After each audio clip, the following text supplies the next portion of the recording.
welcome back, ladies and gentlemen, to yet another episode of the Baby Reporting Podcast, aka VIP. I'm James, Zay. and we are back with yet another podcast. Ladies and gentlemen, we are obsessed with obsession. Absolute cinema, absolute gold. We're going to get into just a little bit more of the not the repercussions, but what's happening after. But we're just going to get into our thoughts super quick about the movie. I'll start with you, Zay. I was a sin hell a truther for the entire year, but I thought about it. I reevaluated. Obsession is my number one movie of the year. It literally fed into every aspect that you want out of a movie. They tried to build the characters up. They tried to show us who certain people are.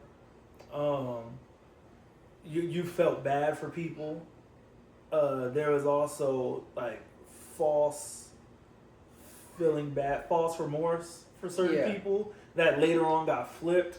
From the trailers, Subversions, yep. Yeah. From the trailer, you watch it and you're like, holy shit, she's batshit crazy. Then you watch the movie and you're like, oh my god, I feel bad for her. Yeah. And everything. So it just completely flips your entire thought process on it. It was greatly written. I loved it so much that I watched all the interviews with the cast, all the interviews that Curry did, the director.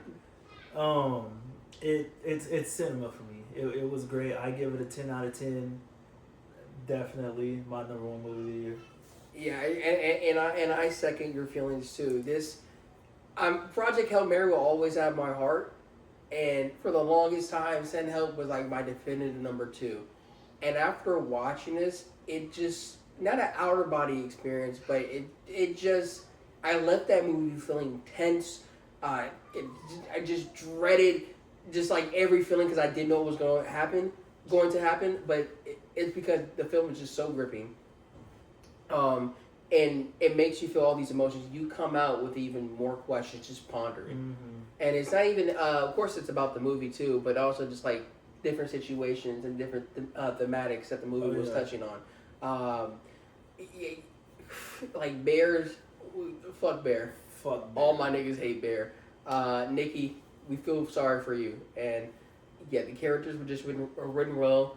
The movie was tight, compact. It's a perfect one-off movie, but we would not be mad if there was a universe behind this. Oh yeah, and I just want to shout out Indy. Yes. Indy killed that fucking role. And listen, man, we've had some great horror performances in the past. This right here, for surely one of them ones. Some conversations gonna be had about, let's just say, award season and how actors and actresses and filmmakers need their just due. Of course, we did have Michael B. Jordan win Best Actor for his role in a horror movie Sinners, but we need more of that representation because the movie lives and dies by her. And let me tell you, every time she is on screen, you are unsettled. You are almost petrified, but at the same time, after all that, you just feel bad for her at the end. Oh yeah, definitely. She was just amazing. Like her mannerisms in the movie, the sounds that she would make, the faces she would make. Oh my god, that uncut smile scene. I've never pushed myself deeper into a movie chair to get away from a screen this entire time. I originally watched this movie in Dolby when it first came out. The screen has never looked so big in my fucking life, and I wanted to get away with it. It was almost as if it was like the screen was, no matter like how much I covered my eyes or closed my eyes, the screen was just like wrapping around me like a hug, and it was just almost like claustrophobic in a sense. Oh yeah, her voice changes. The way she would go from screaming at the top of her lungs, just like, okay, thank you, and shit like that. When she was whiny, when she was reading off her book that she was writing, the little monologue that she had at the party, that was insane. Her The scene when it all kicked off after he made the wish, and then they cut to her house, and she's just standing on that porch. Right there, and you're like, maybe this is real. Maybe I like. Of course, we know the premise. We've seen some of the trailers, so like we know where it turns out. But it's like in universe, it's like maybe it's just coincidence. Turned out it wasn't, but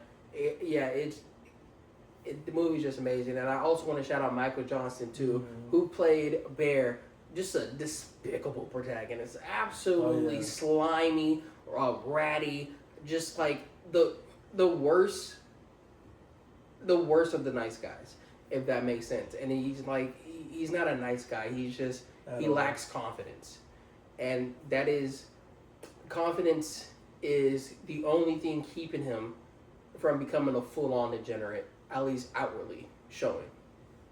And then he done amazing. He did an amazing job too. It was honestly impressive how you just feel like bad for him at first. You're just like, man, he's just a guy down on his luck who just likes a girl. We've all been there before, and the movie just goes on and on. One of the most gripping scenes in this movie, and I didn't even catch it my first time because a hard cut from a restaurant to a scene of him making love was so sudden. Oh yeah.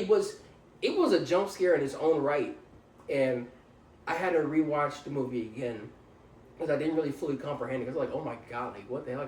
I got this dude's ass in my face. But just seeing that movie, that was probably the most terrifying scene. And she's just laying there, essentially just taking it. And he just doesn't care. And there's so much stuff, so much other things that he's just a slime ball for. And you just feel more and more bad for Nikki as the movie progresses. But yeah, man, this is definitely genre defining. I haven't felt this way about a horror movie probably since Hereditary. I would say Hereditary is a bit more scarier than this movie, but just a sense of dread.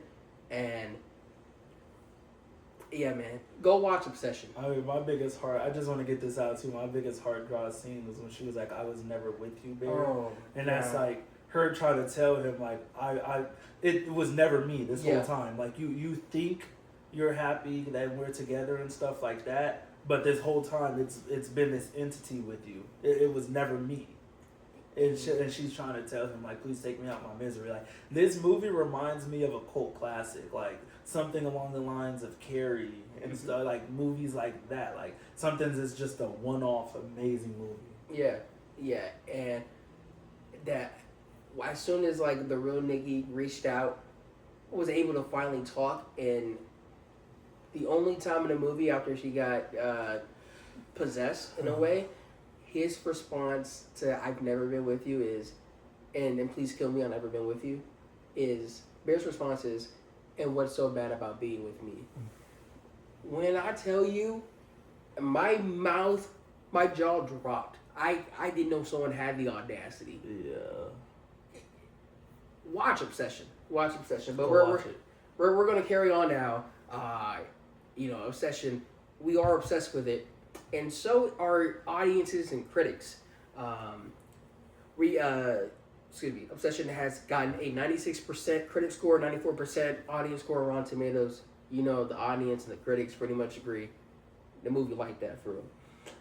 It has made over $80 million in the box office so far. It is eyeing $100 million at the end of its theatrical run, which would set it amongst 4 other films only to cost less than $1 million and make over $100 million. I think the last time that did happen was the first Paranormal Activity, and that was an event. And Obsession Paranormal Activity, the first one, is not a better movie than Obsession. Oh no. But yeah, it was just the right movie at the right time that came out. A $750,000 budget, shot in 20 days, and as well as being one of the only 4 films to potentially make over $100 million. It is the first sub $1 million budget film to top the box office in 17 years with a $17 million opening weekend. And of course, the last movie was Paranormal Activity. Zay, what are your thoughts on some of the just like how this movie was made, and just the explosion of it all, like the explosion of popularity? Everybody's talking about this movie. Honestly, the movie feels like it came out of nowhere. Yeah. Like I didn't hear about it at all until probably a month ago. Heard about it once, didn't watch the trailer. I've just kept seeing like the pictures of Indy as her character, and that pretty much was it. It. I think it's cool to make a movie this big on out of $750,000. Yeah. Just watching the interviews of the cast and everything, they sound like they had so much fun filming this movie.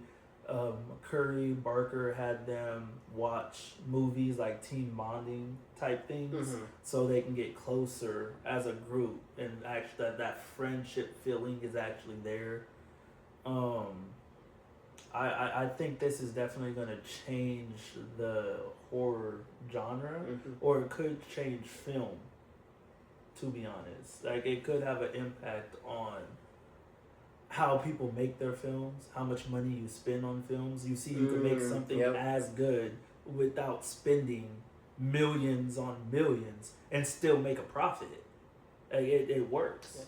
Yeah, I mean, you know, horror films always seem like a money glitch, and it's like it doesn't carry the greatest of reputation, especially as of late.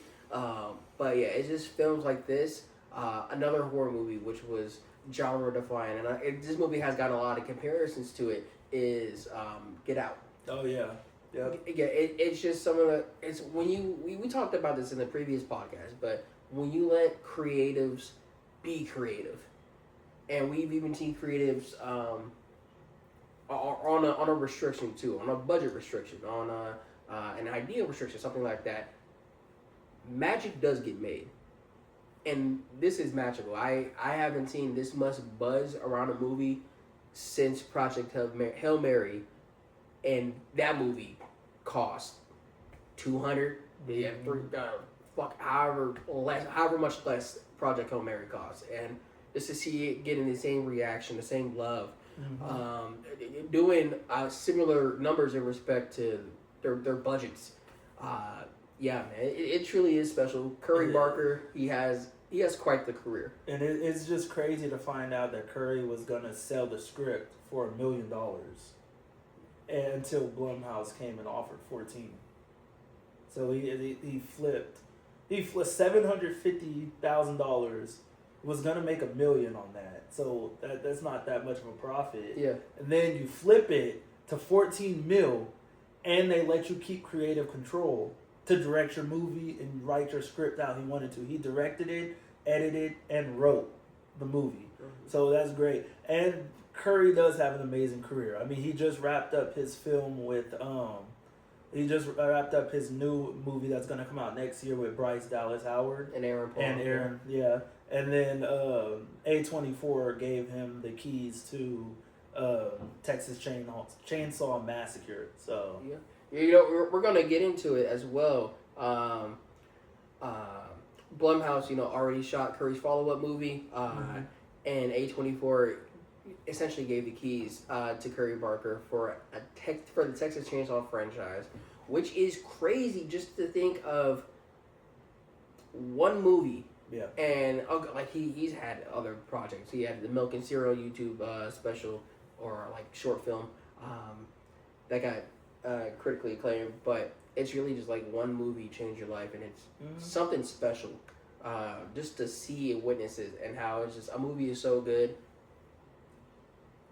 It's almost like to compare it to sports, it's almost like a great coach being called back up, or being called up to resurrect a dying franchise. Oh yeah. Yeah, it's like Greg Popovich being called up back in the '90s to coach the Spurs.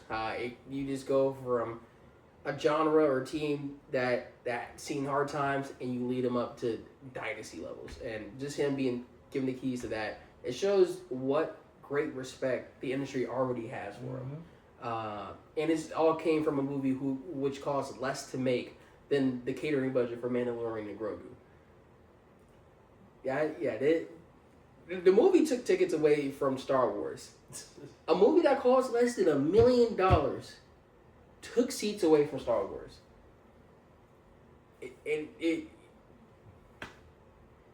Yeah, the lineup it went up against insane. You still have Michael. You still have Devil Wears Prada. You still have Mortal Kombat 2. Passenger is still out.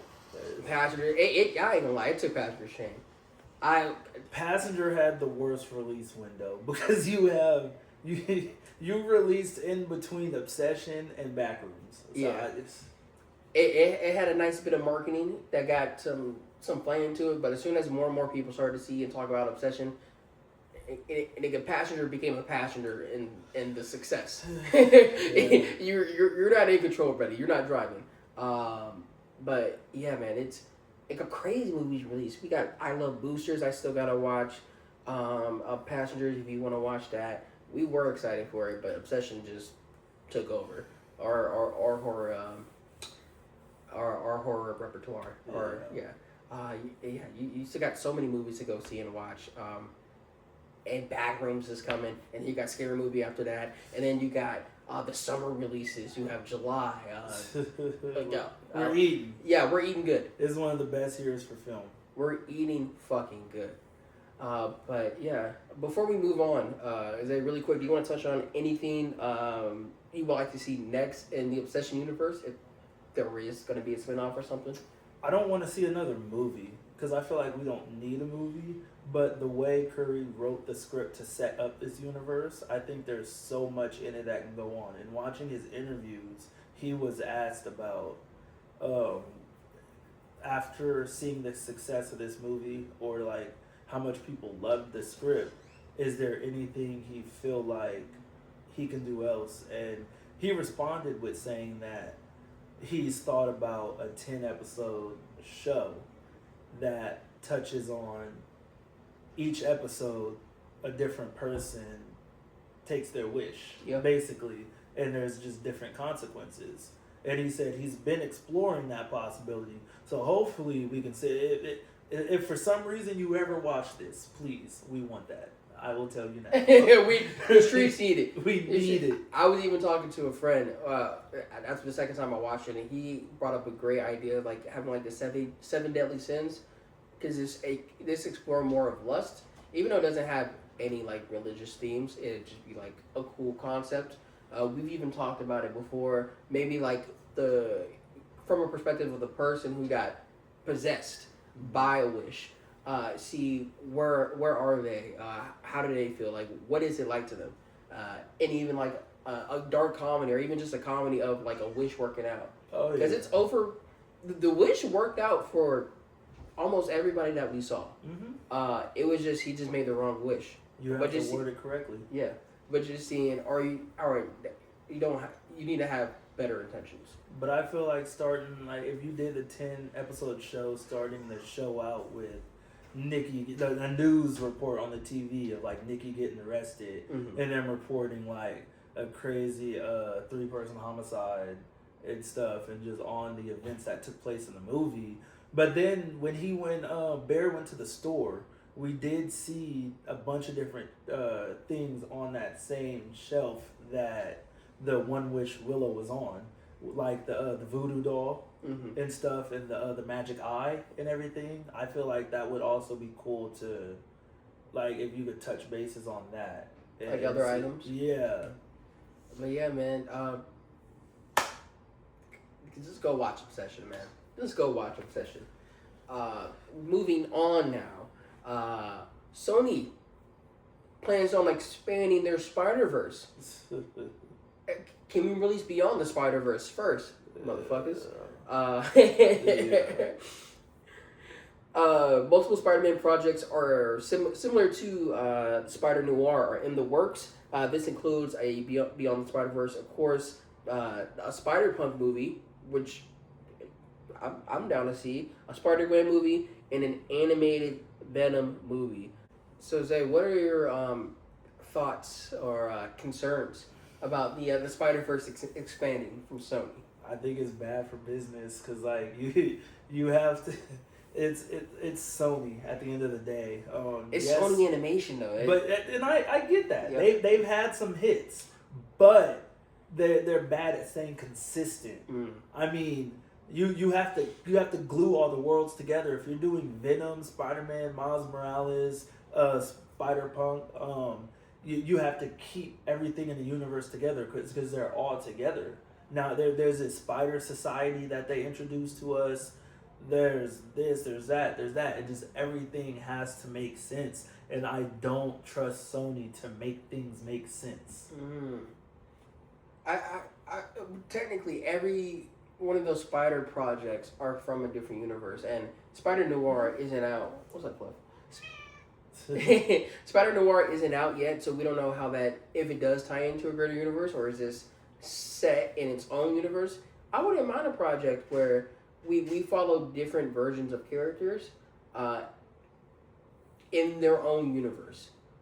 You know, I think, of course, like, we want the universe to build, we want the world to build because it feels more bigger. Yeah. However, if it's a project just involving one Spider-Man or like Spider-Person, whatever, in their own universe and how it affects them, I wouldn't mind that at all. And with Sony Animation, listen, man, Sony Animation, I don't trust live action Sony, but Sony Animation has never given me a reason to doubt them so far. But let me see. Do you have one Spider-Man character or variant you want to see adapted into a movie or a show? Ooh, adapted to one variant. Honestly, what's his Miguel? Oh yeah, Spider-Man 29. Listen, yeah. man, Oscar Isaac was phenomenal as Miguel O'Hara, and we need Spider-Man 29, either a movie or a show. That theme alone deserves a fucking movie, bro. He's genuine, like he's genuinely one of the darkest Spider-Mans I've seen, and I'm a fan of Amazing Spider-Man, and he lost everything. But Miguel's character was just so interesting on why he's the way he is. And then just the scene where he like came at Miles and just nobody could stop him, and he's just like fucking pissed. And it's just like his claws are out, and he's like lunging like this. Listen, bro. The more I talk about this, the more I want to watch into this or Across the Spider-Verse again. Yep. Because seeing that in theaters was an experience, bro. Yeah, no, I definitely would like to see Miguel. Yeah, I think for me, of course, Miguel O'Hara. We need Spider-Man 2099. We want more Spider-Man 2099. I would love a Ben Reilly. Maybe not Andy Samberg's take. Maybe like a slightly different one. Or I think personally, we need Agent Venom. Listen, man. If Agent Venom goes out, he be doing shit. And yeah, just that whole character, that's like the coolest version of Venom to me. So I would not oppose to it. And hey, I mean, maybe establishing the Spider-Verse could finally give us a taste of Null. Like a good taste, not Venom 3. But yeah, man. Now we are going to move on into some other news. It's going to be very box office heavy for this news. Devil Wears Prada 2 crosses 600 million globally. We love Devil Wears Prada 2. And of course, we touched on this movie earlier. This will probably be the movie to dethrone Obsession from the top of the box office, but Backrooms is tracking for a $40 to $50 million opening. Insane, especially when you take in fact the budget too. Horror movies just on a run now. And the age of the director. I mean, yes, Kane Parsons. He can become the youngest director in history to have a #1 movie film at the box office in its opening weekend. And Kane Parsons is only 20. A little backstory: he was contemplating selling the script to this movie and college applications. Yeah. And when A24 came with that bag, he never went to college. I'll say. So listen, man, we are excited for Backrooms. We hope all the best for Kane. Yeah, man, I'm not a horror guy. Are you a horror guy? Yeah. Oh, you are? Oh yeah. And we both eating. We both eat. I don't even my palate does not include horror, but I will be sheep 2 weeks in a row for horror movies. Don't ask me why. Just know it's a great movie. It's upcoming. Michael nears $800 million for the global box office. Is this movie passing a bill? Is it reaching a bill? No. No, it's theatrical runs coming to an end. I think it's still got a few more weeks. However, the competition is just getting heavier. It's too much. Listen, I tried to book a nice ticket yesterday for Obsession, and there was no good seats left. The whole theater was filled. People are still watching Obsession. You have Backrooms coming out, Passengers out. There's just too much things out. Devil Wears Prada 2. Devil Wears Prada 2 still out. Even Super Mario Galaxy, it has showing still. Yeah. You got I Love Boosters, which is taking some of the hardcore fans. Star Wars is. Yeah, even Star. You know how crazy it is? If Star Wars is struggling, Michael is struggling. That means we are in a renaissance era for film and theaters. We are coming to the theaters. People want to see original things. We want to see original things, and we want to see them at the theater. Mm-hmm. We're giving Hollywood. You give us good movies, we giving you money. We'll be there. Simple as that. Do you think it'll be a flop, or it'll be disappointing if Michael doesn't break a bill? I don't think it'd be a flop, but I think it would definitely be disappointing. Yeah. I think just if the movie doesn't cross a billion, like it's not indicative of a movie's box office. It's never indicative of its quality, but it would be a damn shame. I'll say that. Especially how I thought the movie should have went. It would be a damn shame. Yeah. Moving on now, Mortal Kombat 2 makes over $120 million, which, hey, I thought this movie was dead in the fucking water. You asked me 2 months ago, this movie flopping. We are not seeing Mortal Kombat 2, but it's doing this little fuck thizzle, man. Salute to MK2. And finally, Goofy turned 94 this past week. Looking good, dog. Looking good. 6 more years and he hits the public domain. I can't wait for that Goofy horror movie. Man. Bow! But yeah, that is it for all the news we have, ladies and gentlemen. Thank you for joining us for another episode of the Beer Reporting Podcast, aka VIP. Before we head out, any closing remarks today? Drink water, go watch Obsession. Watch Obsession, and then watch the Backrooms. And keep an eye out for a review of the Backrooms from us too.